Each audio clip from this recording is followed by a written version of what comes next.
Perkenalkan, nama saya Mardiana Nisa, NIM A4101802112. Perkenalkan, nama saya Arina Ahdiati, NIM A40180218. Perkenalkan, nama saya Asia, NIM A4101802224. Perkenalkan, nama saya Sinta Wulandari, NIM A41018023. Di sini saya ingin mengetahui tentang usaha dan pengalaman yang sudah Bapak dapat dari usaha yang sudah dirintis. Saya di sini berniat menjadikan Bapak sebagai narasumber saya untuk memenuhi tugas mata kuliah kewirausahaan. Oh ya, adik mau tanya soal bisnis saya apa ya? Nah, gini Pak. Sebelumnya saya tuh ingin bertanya dari awal dulu ya. Tahun berapa sih Bapak itu mendirikan usaha ini dan kenapa Bapak ini memilih usaha ini? Kalau tahun pendirian ini sebenarnya ini dari warisan orang tua sih. Orang tua saya bikin dari tahun 1999, tapi kan usaha itu vakum tahun 2012, berhenti 5 tahun. Jadi saya jalaninnya tahun 2017. Jadi saya udah jalanin sekitar 4 tahun. Terus kalau masalah usaha ini, karena saya kenapa memilih usaha ini? Karena apa? Ini jarang dimiliki sama orang lain. Jadi peluangnya itu agak besar sebenarnya. Gitu ya Pak ya. Kalau boleh tahu tentang usaha ini ya Pak. Ini namanya usaha apa ya Pak ya? Kalau ini usahanya sebenarnya timbangan meja, cuman manual. Saya punya usahanya tuh 2 macam, timbangan sama anak timbangan, gitu. Oh gitu. Nah, kalau anak timbangan ini itu terdiri dari apa aja ya? Terus kalau yang timbangan juga, ini Bapak yang menjual itu yang jenis apa aja? Kalau anak timbangan saya ukurannya dari 1 kilo, setengah kilo, 2 on, 1 on sama setengah on. Kalau yang besar-besar paling 2 kilo, 5 kilo sama 10 kilo aja. Kalau masalah yang timbangan meja, itu saya jualnya yang timbangan meja sama baskil. Baskil itu yang buat kekuatan sekitar 5 kintal, 3 kintal sama 150 kilo. Cuman saya barangnya nggak ada. Ini contohnya adanya cuma timbangan meja sama anak timbangan yang kecil. Itu aja. Oh gitu. Nah, gini Pak, saya tuh pengen tahu tentang pengalaman yang Bapak dapat. Nah, selama Bapak itu memulai usaha, apakah ada suatu rintangan atau mungkin kegagalan yang membuat Bapak itu lebih semangat untuk mengembangkan bisnis ini? Kalau rintangan itu pasti ada, kegagalan juga ada. Cuman paling rintangan misalnya ini harga pokoknya naik, tapi harga pasca jualnya itu kalau naik susah. Jadi sulit untuk menstabilkan harga pasar. Karena kan kadang harga besi naik, tapi harga pasar punah jualnya itu kalau naik langsung itu susah. Kita harus menstabilkan dari sedikit dari pihak konsumen yang menerima barang saya. Oh gitu ya. Nah gini ya Pak, saya tuh juga dari pengalaman yang sudah Bapak kasih itu, saya tuh pengen tahu nih. Kan ini kan termasuk usaha yang langka ya? Iya. Nah kalau usaha yang langka itu berarti pastinya ini omsetnya besar banget ya? Ya kalau dibilang besar ya besar, dibilang kecil ya lumayan ya. Soalnya gini, contohnya ini ya. Ini 1 bulan saya omsetnya itu 1.500 sampai 2.000 set. Ya. Terus kalau diambil dari keuntungan, satu set kayak gini, ya, itu keuntungannya sekitar 4,5 sampai 5.000. Kalau kita jualnya 1.500 sampai 2.000, berarti keuntungan selama 1 bulan itu kisaran 8 jutaan ya. Kalau yang ini namanya timbangan meja ya. Kalau timbangan meja yang ini kita jualnya 1 bulan kisaran 200 sampai 300 biji. Kalau kita jualnya sama sales, kita keuntungan sekitar 25 ribuan lah, katakanlah. Kalau 200 itu keuntungan sekitar 4 juta sampai 5 juta. Kalau kita jual langsung ke toko, langsung ke distributor, itu keuntungannya agak beda sih, agak kebanyakan dikit gitu. Ya tergantung Ya keuntungannya agak nambah lah, misalnya itu dari diambil sales itu 25 itu bisa nyampe 40.000 per biji. Banyak ya Pak ya. Jadi kalau dikalikan sekitar 200 sampai 300 keuntungan ya sampai 8 jutaan. Nah, ini tadi kan keuntungan per bulan ya. Saya tuh pengen tahu sih omset. Omset kan berarti semua penjualan dari harga ini tuh harga, misal harga timbangan ya. Jadi kan berapa satunya tadi? Satunya kalau sama sales itu sekitar 200-an 10. Berarti kalau dikalikan semua per bulan berapa tuh berarti? Itu kisaran 40-an 42 jutaan sih. Wah, berarti sebulan gitu ya? Iya. Oh, besar itu banget ya? itu baru timbangan meja. Kalau sama Timbangannya ininya, dan anaknya? kalau sama anak bandulnya sekitar kalau 2000 set itu sekitar 70-an juta omsetnya. Berarti kalau di total tuh berapa coba? Ya sekitar 100-an 10 sampai 120. Itu sebulan Pak ya? Iya, sebulan. Masya Allah. Sangat keren. Ini gini Pak, omong kosong ya. Berarti dengan omset segitu kan laba dengan apa ya? Dengan modal itu kan terlampau batas ya, maksudnya terlalu jauh kan. Maksudnya kalau modalnya kan sampai segitu berapa puluh juta, tapi untungnya bisa sampai 10 juta enggak sih? Kalau keuntungan kalau itu dari timbangan meja sama anak timbangan digabung itu kisaran keuntungan sekitar 15-an juta lah. Sebulan ya itu? Iya, satu bulan Bus. 15 juta. Berarti tabungnya banyak dong. Ya, lumayan lah. Disyukuri aja sih Mbak. Sip lah. Saya jadi pengen Pak ini. Berarti gimana ya? Kalau orang usaha itu emang enaknya itu kita itu bisa ngembangin pikiran kita ya. Misal kalau kita kerja kantoran kan kita terlalu monoton ya. Maksudnya cuman gimana ya?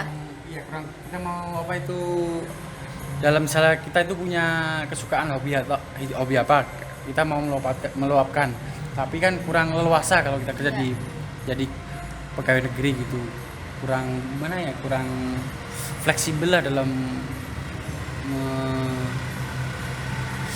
apa itu Oh, gini Pak. Nah, sekarang apa namanya? Ini saya mau tahu. Kan pastinya kan selama dalam proses pembuatan ini kan Bapak juga harus mengeluarkan modal.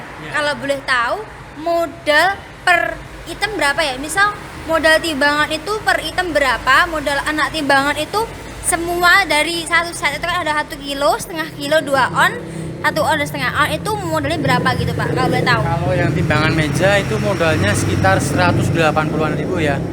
Itu modal. Itu tapi sebagian bahan kita bikin sendiri. Kalau kita beli orang lain itu beda lagi. Soalnya kan kalau bikin sendiri ada apa ya? Keuntungan tersendiri. Jadi keuntungannya agak nambah. Kalau dari AT anak timbangannya kita modalnya sekitar 30-an ribu. Plus apa itu tempatnya blok itu plus 2,5 jadi 32,5. Ya itu kisaran segitu sih kalau kita bikin sendiri. Wah gini ya Bapak ini masih muda ya. Kalau boleh tahu pasti kayaknya umurnya masih 20-an ya. Bener gak sih? Iya bener, saya kisaran 22 sih. Wah umur 22 tapi udah bener-bener sukses Pak. Saya salut Pak. Wah ya Allah. Keren. Pak saya tuh bener-bener terkagum gitu loh Pak. Maksudnya Bapak itu masih muda banget kan. Kalau orang muda itu malah kalau umur segitu tuh bener-bener dia tuh kayak menikmati kan. Maksudnya main-main, buang-buang uang, pacaran. Tapi Bapaknya malah bener-bener pengen usaha gitu ya. Masya Allah. Saya bener salut Pak. Ini by the way Bapak udah nikah belum ini? Saya sendiri belum.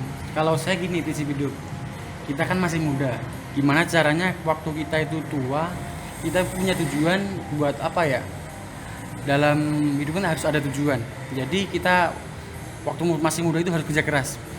Jadi biar kita waktu tua itu bisa menikmati hidup.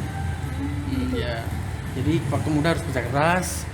Kalau udah punya apa itu celengan, tabungan gitu, ya kita investasi buat masa tua, biar enak lah. Susah muda nggak masalah, tapi waktu masa tua enak. Sip. Ya dinikmatin. Ya, saya salut Pak.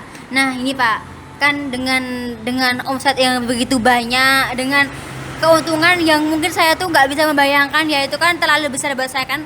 Karena saya tuh masih mahasiswa ya, karena masih minta orang tua kan. Karena saya tuh benar-benar sangat salut kalau Bapak itu dari usia muda itu udah berpenghasilan segitu banyaknya ya. Nah itu untuk membuat sebuah timbangan sama anak timbangan itu bapak itu mempunyai tenaga berapa ya? Kalau karyawan saya paling nih ya, kalau ini kan anak timbangan. Ya. Kalau ini saya bikin sendiri. Ini sekitar karyawan paling 3 atau 4. Kalau yang itu timbangan meja itu saya cuma sistemnya borongan. Jadi iya, sistemnya saya borongan. Jadi misalnya saya punya bahan, saya bikin bahan.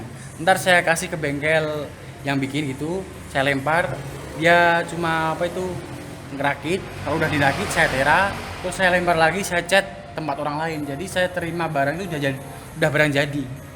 Jadi nggak usah pusing-pusing mikirin karyawan kalau yang timbangan meja. Jadi kita bikin barang itu tinggal jual aja.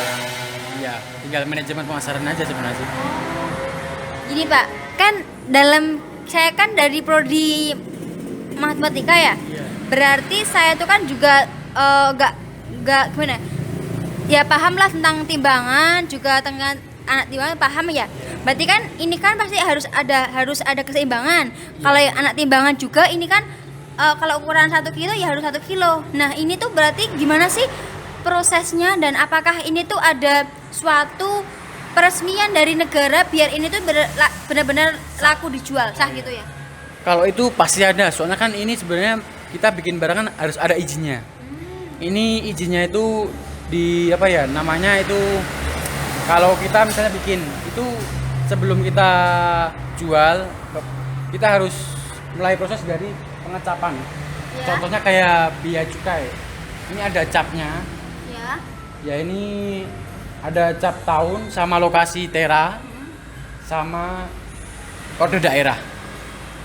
Contohnya kalau ini teranya per bijinya sekitar per A-nya itu 300 sampai 500 rupiah. Jadi kalau ini satu set isinya 5 biji sekitar 1.500 sampai 2.500 per set.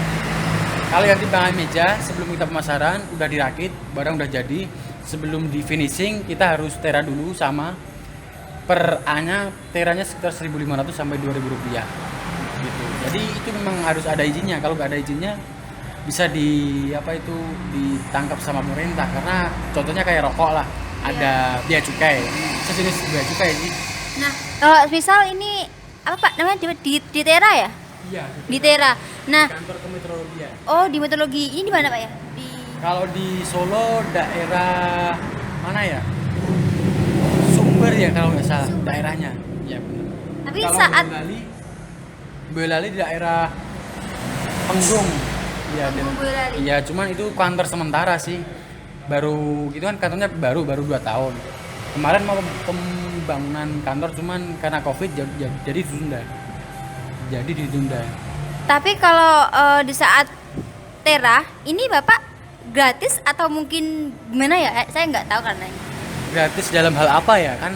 Nah, dalam bentuk pengesahan kan katanya kalau sebelum dijual itu kan harus disahkan dari negara. Oh iya. Itu bayar nggak sih? Kalau pengesahan itu kan namanya tera. Ya, tadi kan sudah saya bilang. Itu pengesahannya kalau anak timbangan yang kecil-kecil itu satu set, itu per A-nya itu 300 rupiah sampai 500 rupiah. Kalau yang timbangan meja per A-nya itu sekitar 1.500. Gini Pak, saya juga pengen tahu ya dari segala kerumitan prosesnya. Ya emang kalau orang lihat itu kan, wah, orangnya segini banyaknya. Ini kan kayak pengen niru gitu ya. Iya. Nah, gimana? Saya itu pengen tahu Pak, kalau misal Bapak itu mengalami kerugian, pernah nggak sih Bapak itu mengalami kerugian sebegitu besarnya gitu? Kalau rugi sih enggak, paling ntar balik modal sih. Misalnya kita modal kisaran per A-nya 200.000, kita jual berapa? Itu paling balik modal. Kalau harga naiknya bahan berapa, terus kita jual berapa, paling balik modal. Cuman kita rugi di ongkos kirim aja, nggak pernah kita rugi, cuman paling balik modal. Iya. Gimana Pak? Saya pengen tahu kerjanya timbang ini Pak. Misal ini tuh biar seimbang gitu, gimana sih caranya Pak? Iya. Coba boleh dipraktekkan nggak? Kan setengah kilo. Oh. Kan gini, soalnya kan ini kan cuma ada 1 kilo sama setengah kilo, 2 on, 1 on, setengah on. Iya. Jadi kalau kita nimbang 1 kilo harus ada 1 kilo, cuman barangnya yang 1 kilo kagak ada gitu. Oh gitu. Iya. Tapi ini udah imbang sih. Sudah ya? Iya. Oh kalau kayak gitu imbang ya Pak? Iya. Oh gitu. Udah. Kalau boleh tahu, ini merek dari timbangan Bapak yang dijual di pasaran itu mereknya apa ya?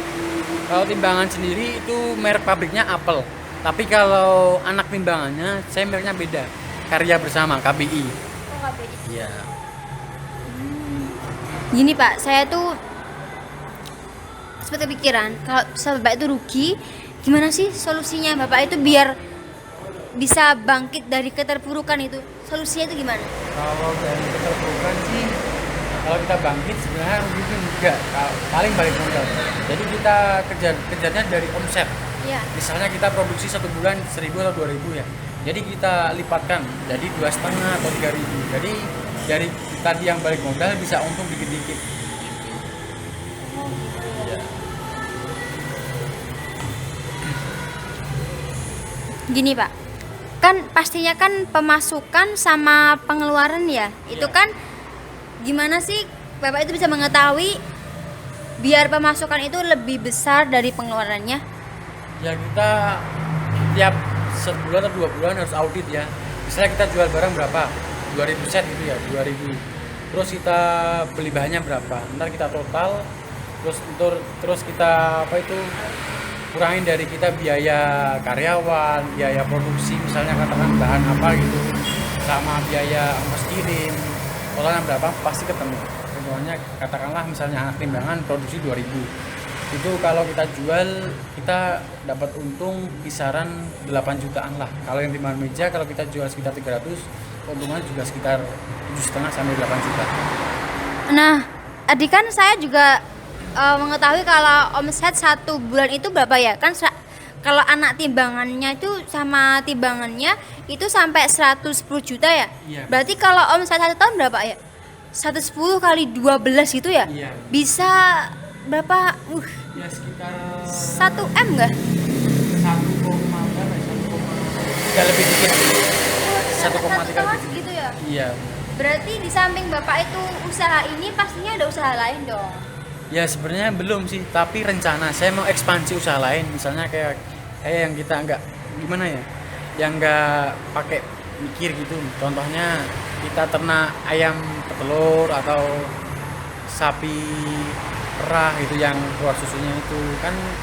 Sekarang kita usaha sayangnya banyak ya, jadi kita harus ekspansi biar misalnya usaha yang satunya susah dalam kesulitan, usahanya lain bisa membantu gitu. Oh berarti ibarat kita tuh jangan pernah terlalu patokan dengan satu keran ya, kita harus mencari banyak keran buat kehidupan yang lebih baik lagi ya Pak ya. Iya benar, soalnya gini, dalam kehidupan sekarang itu semakin susah, jadi kita harus mengantisipasi gimana caranya itu kita hidup stabil, maksudnya dalam artian kita bisa dalam misalnya kesulitan sekarang nih kan COVID kan, usaha kan ada yang naik ada yang turun, tapi kebanyakan kan pasti terpuruk ya. Iya. Jadi kita sebelum ada contohnya COVID kemarin kita harus mengantisipasi ekspansi usaha lainnya, kira-kira dalam situasi COVID ini yang usaha yang jalan apa kan gitu. Kalau orang swasta harus berpikir jauh, berpikir keras, beda sama kayak pegawai negeri sama pegawai BUMN, karena dia udah tiap bulannya udah pasti sih penghasilannya gitu. Jadi kita harus berusaha semaksimal mungkin gimana caranya kita bisa membuat manajemen dalam usaha kita itu stabil, lancar gitu. Ya kalau boleh tahu juga Pak, ini kan usaha ya Pak ya, apakah usaha ini tuh Bapak bakalan mendirikan cabang ya? Kalau anak timbangan ini saya nggak mendirikan cabang sih, cuman mungkin saya memperbesar omset aja. Kalau saya mendirikan cabang paling usaha lain mungkin. Soalnya kalau ini kan tempat produksinya harus satu tempat. Karena satu tempat biar kita bisa mengontrol karyawan itu bisa kita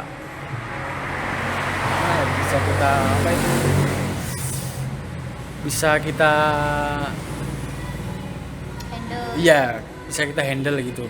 Jadi kan biar tahu gitu, misalnya karyawan gimananya kan gitu, hasilnya berapa, dia kerjanya stabil apa enggak. Saya pengen tahu Pak, ini tuh namanya apa Pak? Kalau ini dalam bahasa orang Jawa namanya apa ya? Temper. Oh, tembok. Ini Cen- terbuat dari apa, Pak? Kalau ini aluminium. Aluminium. Ya, aluminium ntar dicor, habis dicor ntar dipoles. Kalau buatan dulu itu masih pakai plat kuningan. Cuman kalau sekarang pakai plat kuningan harganya nggak terjangkau. Kenapa? Kuningan sekarang perkunya mahal. Ya, kalau ini satu bijinya paling 25.000, kalau plat kuningan sampai 60.000. Ya, kasihan orang yang beli sama fungsinya tapi beda harganya. Oh, iya. Iya. Nggak efektif, Pak ya? Iya, kurang efektif. Oh gitu. Nah, saya masih bingung nih Pak terkait badul mana sih yang 1 kilo, mana yang setengah kilo. Boleh saya tahu Pak? Oh iya. Ini ya setnya. Iya. Ini yang kecil. Ini setengah on. Setengah on gitu. Ya, setengah on. Terus yang agak besar dikit ini 1 on. Iya.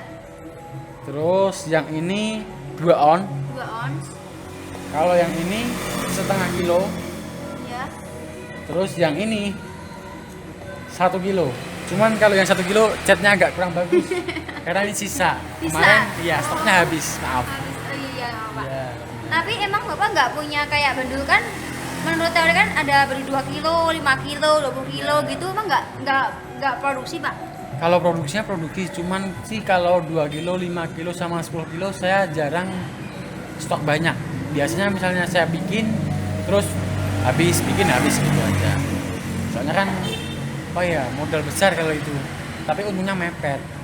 Iya, omsetnya juga kurang banyak. Kalau yang 2 kilo, 5 kilo sama 10 kilo. Wah, saya benar-benar kagum Pak, masih muda tapi udah benar-benar berjiwa wirausaha Pak ya. Saya tuh pengen loh Pak jadi wirausaha Pak. Yakin saya tuh semakin besar tuh pengen wirausaha Pak. Karena gimana sih kalau kita kerja di kantoran tuh benar-benar gak enak Pak, tahu udah sama orang. Nah, Iya. kan Bapak kan juga udah pengalaman nih ya, walaupun masih muda tapi kan udah benar-benar luas gitu ya wawasannya. Coba Pak, motivasi saya biar itu bisa kayak Bapak gitulah, punya jiwa usaha wirausaha yang besar gitu loh. Gimana sih gitu? Kalau mau jadi jiwa usaha yang besar gini ya sebenarnya. Yang penting kita itu bekerja keras, tekun. Ya. Terus kedua itu sabar. Terus ibadahnya dibagusin, doanya banyakin. Sama kita harus bisa membaca peluang usaha yang sekiranya ke depannya itu yang bagus apa. Oh, gitu. Contohnya apa? Kalau yang terus kita harus ambil apa ya? Segi modalnya itu berapa?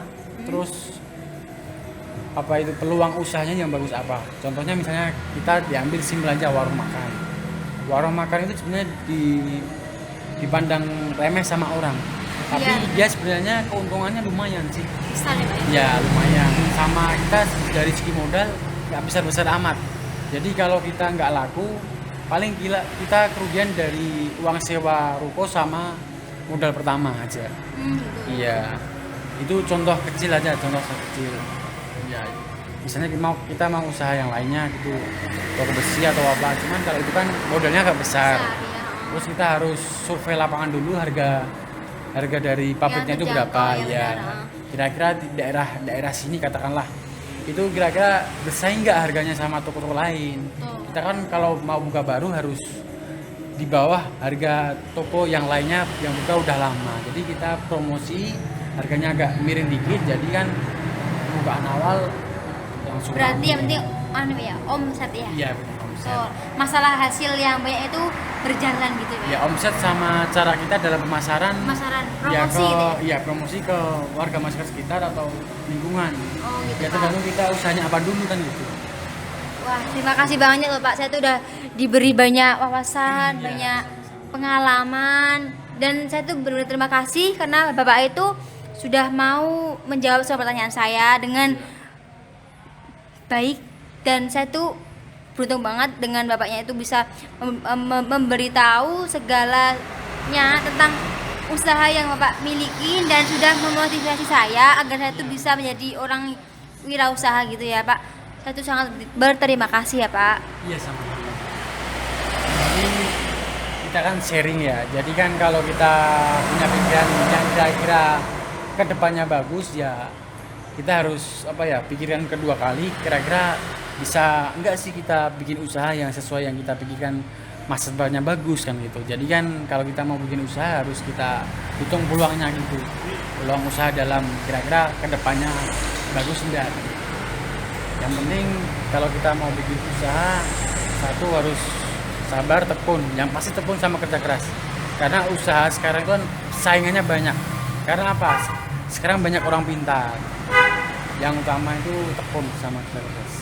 Terus jangan sampai kita itu misalnya katakanlah ada kegagalan, jadi jangan sampai kita itu putus asa. Harus kita itu selalu berpikir maju. Kita berpikir harus kita tuh maju bisa, kita sukses gitu aja. Oke Pak, saya sangat terima kasih Pak. Saya Pak pamit dulu karena ini udah terlalu banyak saya bertanya, takutnya tuh ganggu waktunya Bapak gitu loh Pak. Oh iya nggak apa-apa. Saya Ya, sangat waktu ini satu hari ini apa itu alhamdulillah agak free. Jadi ya nggak apa-apa kalau di apa itu misalnya diwawancarain nggak apa-apa sih. Terima kasih ya Pak ya. Saya Ya, mau sama-sama. pamit dulu. Semoga ilmunya yang Bapak kasih dapat bermanfaat ya Pak ya. Bagi saya dan semua orang. Tuh, terima kasih ya Pak. Ya, Saya sama-sama. pamit dulu Pak ya.